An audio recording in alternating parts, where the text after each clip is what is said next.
I always like there to be some mystery about things. And I think it evokes more of the human imagination if there is mystery. You know, if there's a corner or an edge of a mountain that you can't quite see behind, and then it makes the viewer think, you know, what's there? And it ignites something. Life is really mysterious, and that's good. And it should be something to celebrate, that we just don't know. But if we keep an open mind and we work with the mystery, then I think the paintings are an expression of that philosophy, sort of befriending the mystery almost.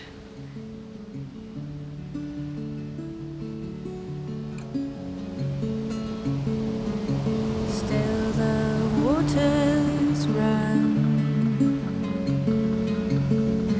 still the trees bend in the night wind, still I breathe your name and I feel it, now I feel it.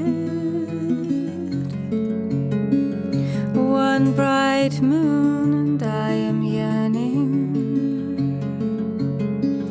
one summer scent of field or meadow, one string bowed too tenderly and I feel it, now I feel it.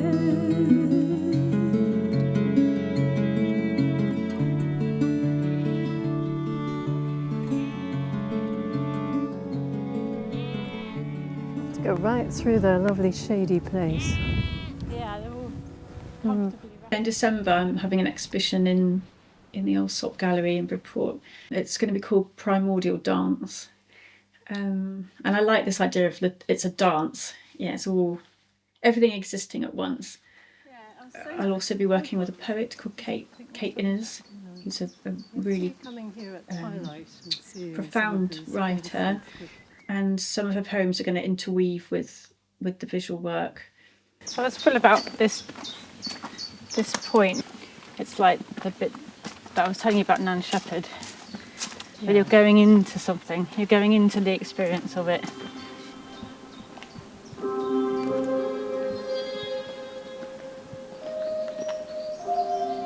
I hope to make a space that's thought-provoking and also really earthed.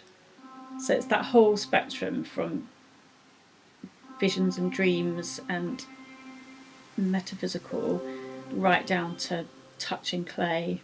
You know, you decide to write the book, you know where it's going to be set, I know vaguely what ideas I'm working with, but no idea what images are going to come and what it would be in 3 months' time might be something completely different. And I think when I'm in a story, I can start to see the arc going up and the arc coming down, and it's lovely when you think, here, we've arrived at a safe haven, as it were. And all of that is the work of the subconscious, which you're exploring in your painting.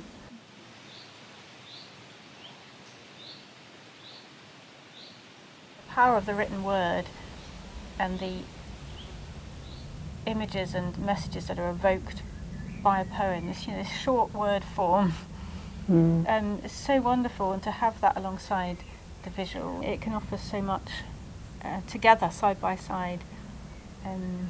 Naturally, as creative people, we're going to be going. I might suddenly start looking into badger paths, and you might start looking into the pyramids, and who knows? Of course, as if you are open, you start being fascinated by everything, and then we pull back together again with this piece of work we're doing.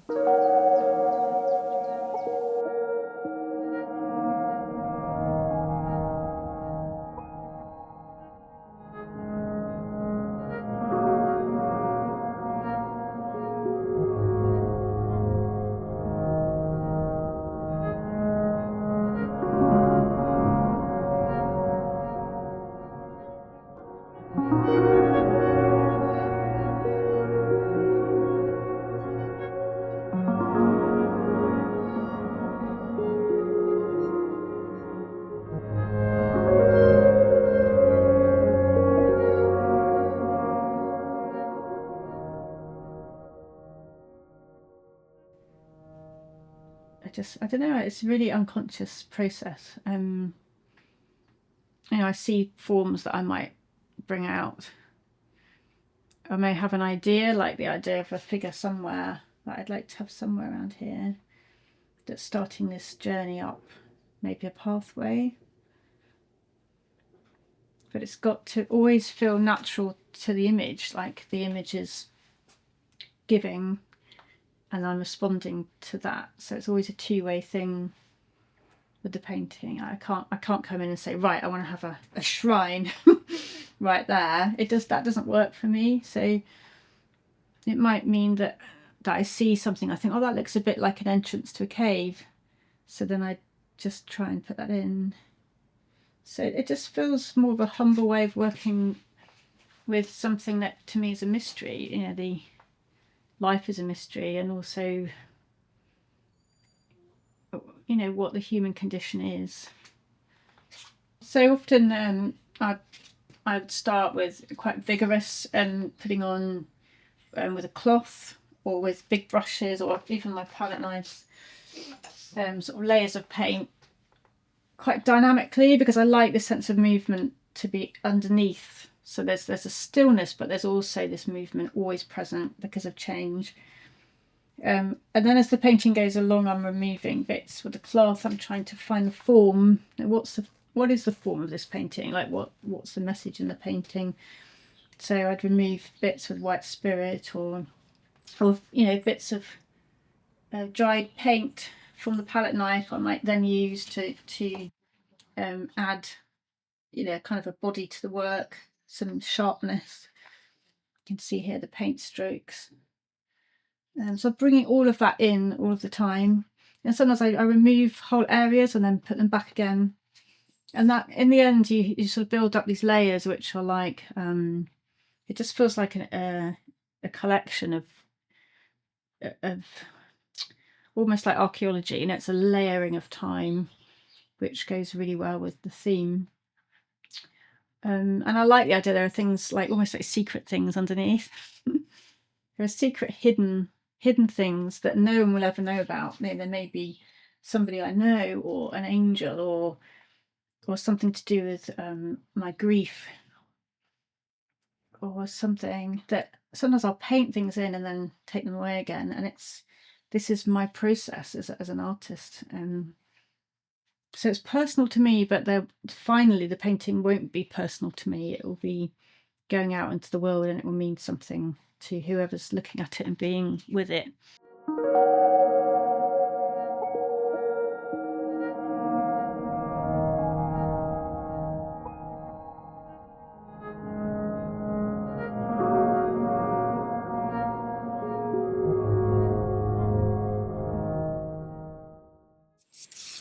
As a child, I remember mixing up colours in the garden from clay and ash, and there were so many things.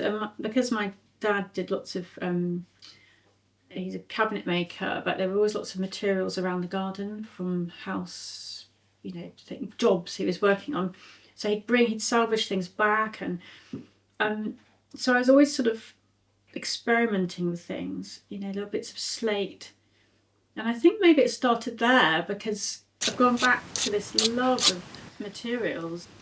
So I liked art, but I didn't know what my art form would be, and I liked music. And then I did find a way of painting with the oils that suddenly captured me, and I thought, yeah, I like this. So I did, after my degree, I did meet artists and start to try to learn about the actual craft of the chemistry of oil painting, and how the different things the fluids behave with each other, and the pigments, in the best sort of paint. And then it became a real love. Actually, I sort of fell in love with the feel of painting. So I'm starting with, I've had some gesso on the paper, so I'm making a barrier with the gesso, and then I can actually work on the paper with this oil, this lovely oil paint. But I'm kind of just making a sort of surface, quite chaotic ground. that I want to be just really full of life. And so one good way is to just be quite spontaneous. I'm going to pour a bit of linseed oil on and just watch what happens with the paint, just to get some really lovely effects. Spontaneity is really important because it's you can't make art about movement and transformation if you're sitting with a biro, very still in a closed room. It's like your body's part of the process. So to actually be working, maybe in the garden on the ground with a big bucket of water and ink, then your whole system is becoming that paintbrush, and you're at one with the work, and then the spontaneity goes into the work, and other people can sense it. So and it feels authentic that way. So it's important. I mean, that's why I like things appearing that I've had nothing to do with. The water carries the ink a certain way, and I kind of smile and think, yeah, hello, what does it want to do? What does this want to be? And I like that sort of relationship with nature in its broadest sense. So it's always a conversational thing all the time. So it's just carrying around the pigment.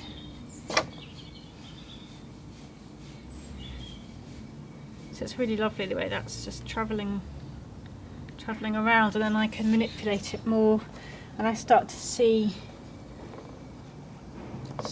things in there that inspire me, shapes, landscapes or figures. So I'm just experimenting, painting a ground of one colour and then rolling a cloth onto it and just seeing these sort of ghostly forms that would appear. And a bit like when you look into floorboards, you see the grain. My imagination would see things in patterns. I'd see landscapes or people, and so I started kind of pulling those out and actually working with those and thinking, this is like another world. It's like an imaginative world that's just here.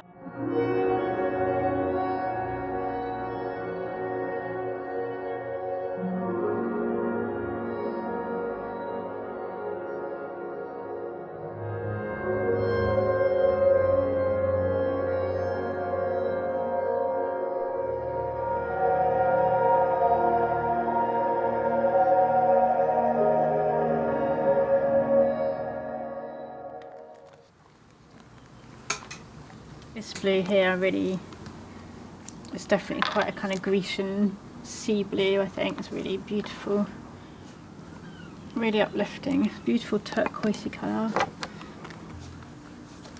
And every paint has got a different quality, so it's not just the colour but the consistency of the paint is different. Each colour has a different quality.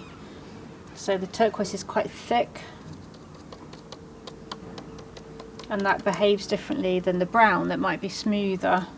So it depends what it's made from, and then of course there's a chemical reaction when you put it onto the paper with the other chemicals.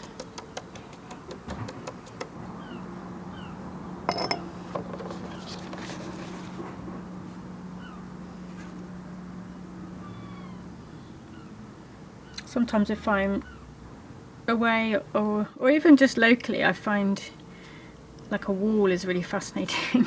There's just the way that the stones sit together or catch the light, or even just the way these two colours might interact together.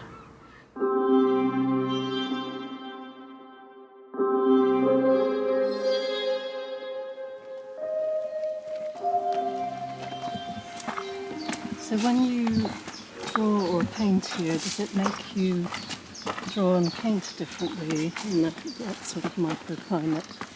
Yeah, I don't come here regularly to draw, but I do walk and absorb I think more it's actually atmospheres. I just absorb the atmosphere, and also I stop a lot and just look really closely at things, especially how things are coexisting, how they're growing round each other. I love like looking at these roots. It's not just the roots we normally see. It's like really far down. Substructure of everything. Substructure, yeah. I think growing up here, you know, you can't escape these surroundings.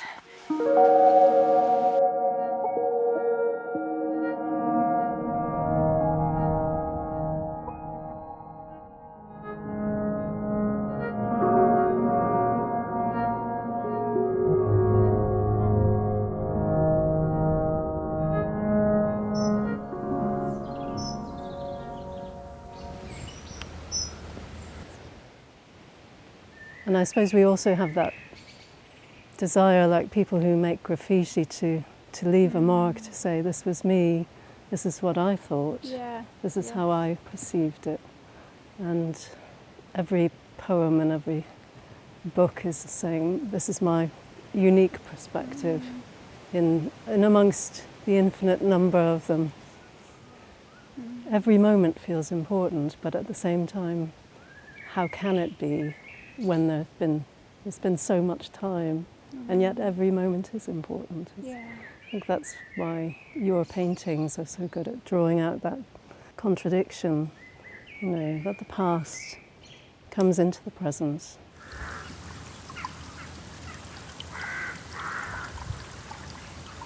When I visited Helen's studio, I saw her painting called The Messenger, and I was immediately struck by the silhouette of the man surrounded by a sort of evolving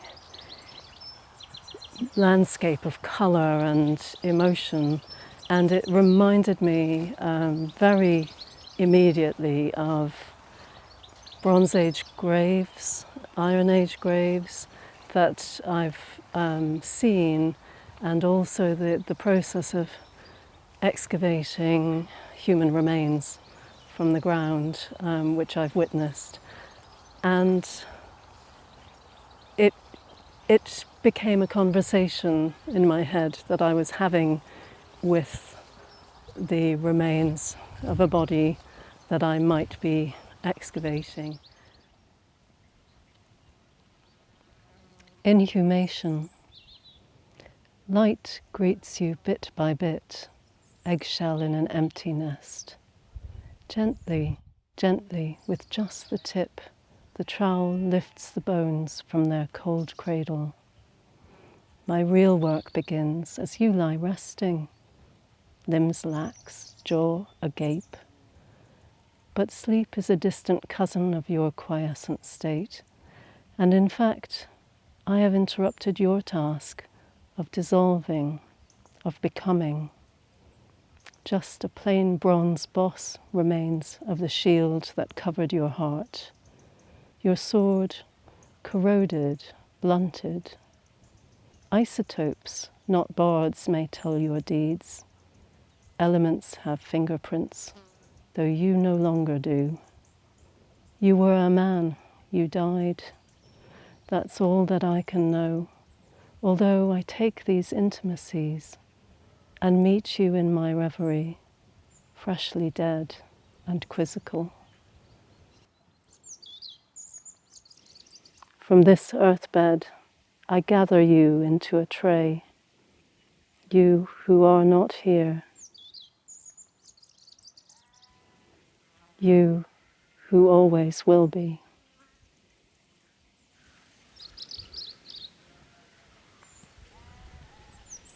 I was just astonished at how quickly I was able to write a poem that touched me very profoundly with the ideas of the very mysterious process of us changing from one state into another state, and yet remaining at some level who we are. which I think Helen really expresses very powerfully in her work. They're still there, it's like that life, it had its time and the body is disintegrated, but actually it's not. In another way, it's still present. Like every unique human experience, I feel, is still present somehow. And I like to paint the unseen. I like the idea of painting him still there. He's got his shield, he's still there somehow. And I find that fascinating. And I kind of think you feel it in certain places. You feel things don't go away, and not in a creepy way.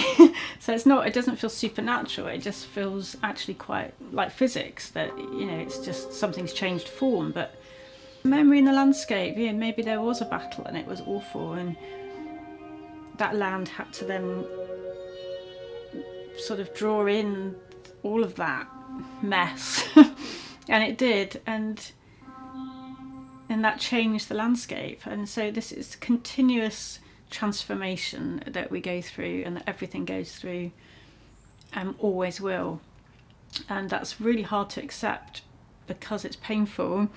But actually, when you do accept it, you realise it's utterly beautiful, and it is eternal, and a joy. So yeah, the Dorset landscape is inside of me, and sometimes it will come out in paintings, and sometimes it won't. But it's just all the same thing to me. Yeah.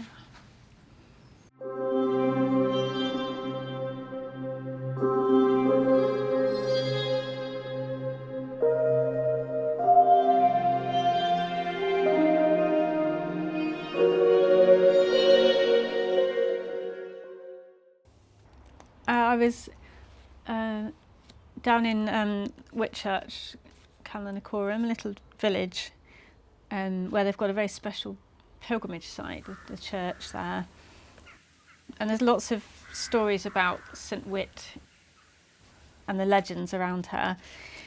So one of them is that she was a kind of hermit-like woman, and that she saw Viking ships coming in, and she took up a burning torch and warned the villagers, and she was actually attacked, and there's a carving of her with fingers missing. But the whole thing just felt very evocative. So this woman, this maybe slightly different woman, and then the amazing bravery of her, if this happened, we don't know. And then the visual idea of those Viking ships coming up. I mean, what would that have been like to people? The utter terror, and the curiosity, because these ships were, that the shapes of them were animal form. They were very different, and then they'd come, and I can't imagine what that would feel like. And then to think of this sort of burning flame, and the dark cliffs and the sea. And so I was just playing with this tiny little ink image of her as quite a sort of almost like an apparition, really, because she's not here. Was she ever here? Was she real? We don't know. And then the edge of the cliff, and again the elements kind of sweeping through.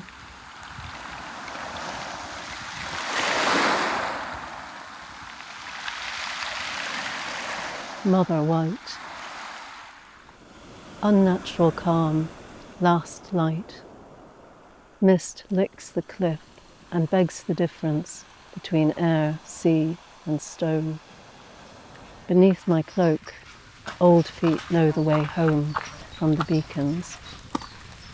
But I'll get no thanks for my service.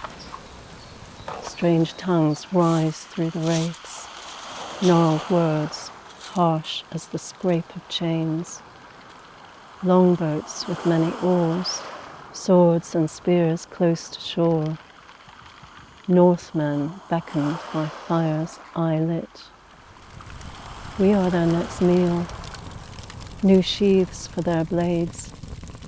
Our young will be torn and worn until they beg to die. What is my duty?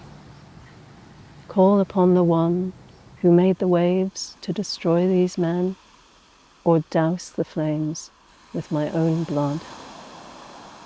Kindness brings consequences. It is no better to live than die. This earth, this stone will house me. When my soul is free, I still will serve.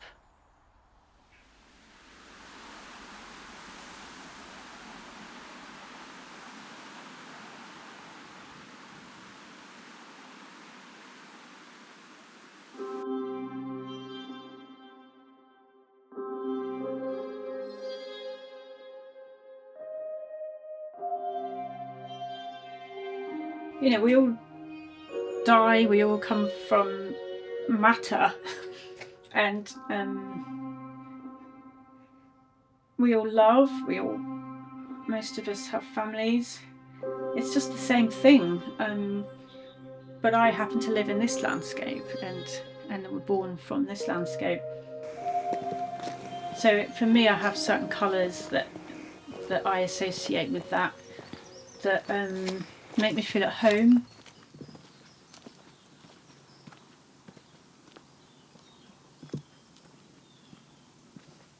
When I'm out here, I can't help thinking about time, and I suppose it's like the surfaces of things always changing, always being ploughed and moved, and the weather changing everything, and the seasons, you know, transforming everything around. So when I get to the painting, it feels like I want it to be a slow process. So I want to use the oil paint and kind of manipulate that and move it almost like the same geological process almost. You know, I don't want to work quickly, and I want things to be there underneath, like just little memories or remnants of things that were there before. It feels like a direct reflection of landscape and my experience.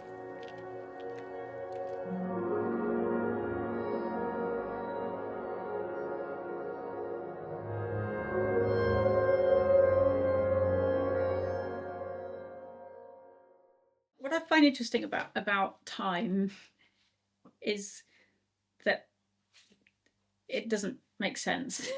So, and I think for human beings as well, if we're really honest, we skip through time all the time. You know, you might spend a morning thinking about a relative that's not here anymore, and you're actually being in the time of being 4 years old, or you know, or you may be thinking about the future of one of your children, and so we're not sort of present in our time, I don't think, really. So when it comes to looking at other cultures, other civilizations, I feel very fluid that I can just jump back to other times and explore maybe what happened to their civilization. So I'm looking at the ancient Minoans because I enjoy going to Crete, and there's something about the colours and the feel of the land that uplifts something in me. I don't know what it is. I feel really excited every time I go there, and it hits something. So the first bit of the process would be really just researching a little bit about the culture, and often for me it's about maybe their beliefs or their rituals, because then you find the centre of what, you know, possibly, because we never know, how are they thinking? You know, what was their value system expressed by their art, by their symbolic rituals in their community. So I do some research, lots of sort of visual images.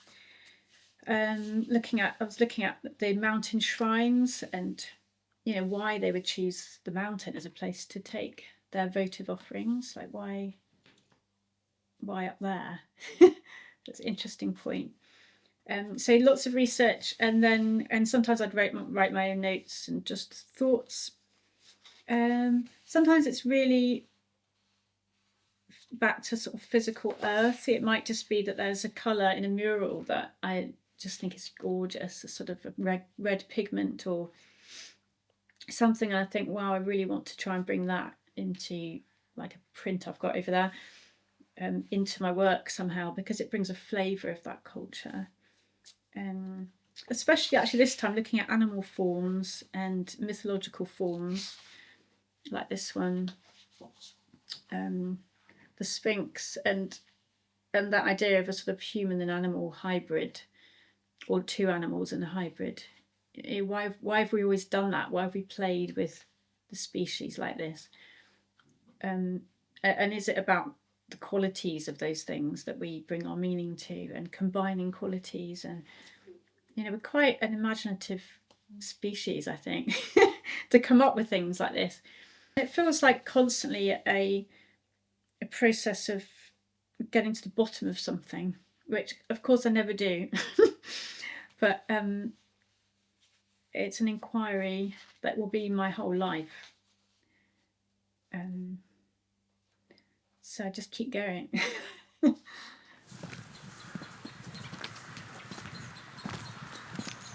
But it always comes back to the engagement with where I am, and I can hear the birds, and everything is moving around me really gently, and it just feels like a sense of belonging. Yeah. Although I've carried Dorset with me in my paintings wherever I've lived, it's in my bones, in my blood. My father's family are all from here, so it's nice to have an exhibition that's celebrating this landscape and the uniqueness of it. Now the distance seems a lifetime, and a bride leans through the window. Sunlight bathes her hands, and I feel it. Now I feel it.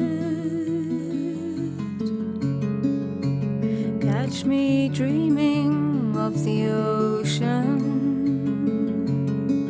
Catch me walking all alone, and the wildness comes, and I feel it.